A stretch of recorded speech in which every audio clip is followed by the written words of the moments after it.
முன்னாள் முதல்வர் மு.க. ஸ்டாலின் இவ்வளவு தரங்கட்டு போவாருன்னு நான் கனவுல கூட நினைச்சு பார்க்கல. அவரு ஒரு பதிவை ஷேர் பண்ணியிருக்காரு. அந்த பதிவுல என்ன இருக்கு அப்படின்னா, தளபதி விஜய் அவர்கள் பிரச்சாரம் பண்ண நேரம் தொண்டர்கள் சுத்தி இருந்ததா அந்த போட்டோ. ஸோ அதில் என்ன எழுதியிருக்காங்க, ஏஐ மூலமாக இந்த ஃபோட்டோவை மோடிஃபை பண்ணியிருக்கு அப்படின்னு எழுதியிருக்காங்க. அதாவது அதிக ஆள் எண்ணிக்கை இருக்கிற மாதிரி அந்த ஃபோட்டோவில் காணிச்சிருக்காங்க. ஸோ இந்த ஃபோட்டோவை ஷேர் பண்ணி இந்த முன்னாள் முதலமைச்சர் மு.க. ஸ்டாலின் என்ன சொல்கிறார் அப்படின்னா, எல்லாரையும் எல்லா காலமும் ஏமாற்ற முடியாது அப்படின்னு சொல்லியிருக்காரு. ஸோ இப்போ முக்கியமான கேள்வி, அந்த போஸ்ட்டை முதல்ல ஷேர் பண்ணது யார் தெரியுமா? DMK ITV. டிஎம்கே ஐடிவிங்க பற்றி தமிழக மக்கள் எல்லாருக்குமே தெரியும், எப்படிப்பட்ட மோசமான பசங்க இவங்க அப்படின்னு. டிஎம்கே ஐடிவிங்கில் இருக்கிறவங்க ஏஐ மூலமாக வீடியோ உருவாக்குறது, பொய் செய்திகளை உருவாக்குறது, பொய் கட்டுக்கதைகளை உருவாக்குறது தான் இவங்களோட வேலையே. இவங்களே ஒரு ஃபோட்டோவை மற்ற கட்சிகளுக்கு எதிராக உருவாக்கி இவங்களே பரப்ப விடுவாங்க.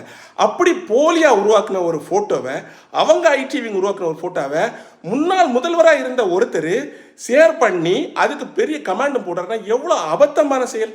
சிஎம் ஸ்டாலின் அவர்களுக்கு மூளை இருக்கா இல்லையானே தெரியல. இவ்வளோ கேவலமாக போய் ஒரு போஸ்டர் ஷேர் பண்ணிட்டு இருக்காரு.